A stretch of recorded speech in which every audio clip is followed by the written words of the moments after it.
waxaa maanta soo gabagaboobay tababar soconayay muddo 3 saac kaasoo ay fulinayeen ururka saxafiyiinta Woodward ee Wirja waxaana maalgelinayay ganacsatada Woodward. haddaba munaasabadaas oo lagu abaalmarinayay ardayda tababarka qaatay ayaa lagu qabtay hotelka Samatar waxaana ka soo qayb galay bulshada qeybaheeda kala duwan. ugu horreyn waxaa halkaasi ka hadlay gudoomiyaha ururka saxafiyiinta Woodward Sakariya Wadani iyo macallin Faysal Jaamac Aadan.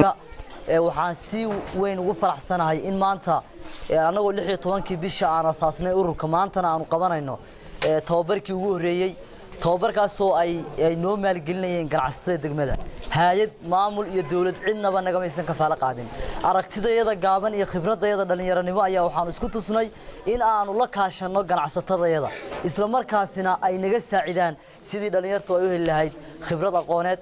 waan ku faraxsanahay in dhalinyaradu ay soo baxday waxaan mar labaad iyo mar saddexaad iyo mar afraad u mahadcelinayaa macallinkayga weyn aqoon-yahan Faysal Jaamac Aadan oo ninkii runtii markaan saxaafadda soo galiyay igu gacan qabtay waa Faysal Jaamac.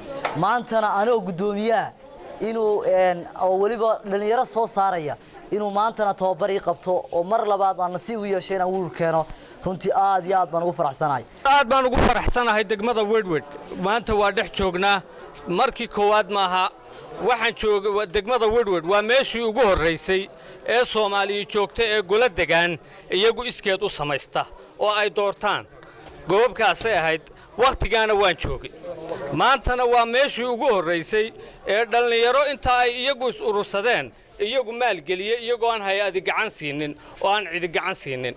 Woodward waxa ay ka duwan tahay dhaqankeeda magaalooyinka kale waa ta ay ku dhaaftay degmooyin badan oo hore u jiray oo waaweynaa oo lagu xisaabtami jiray in ay maanta Woodward ka horumarsan tahay iyo dadka degmadan iyo deegaankan taageera waxaanu ka codsanaynaa inay ururkan ay hamigeliyaan oo ay kor u qaadaan waxqabadkooda.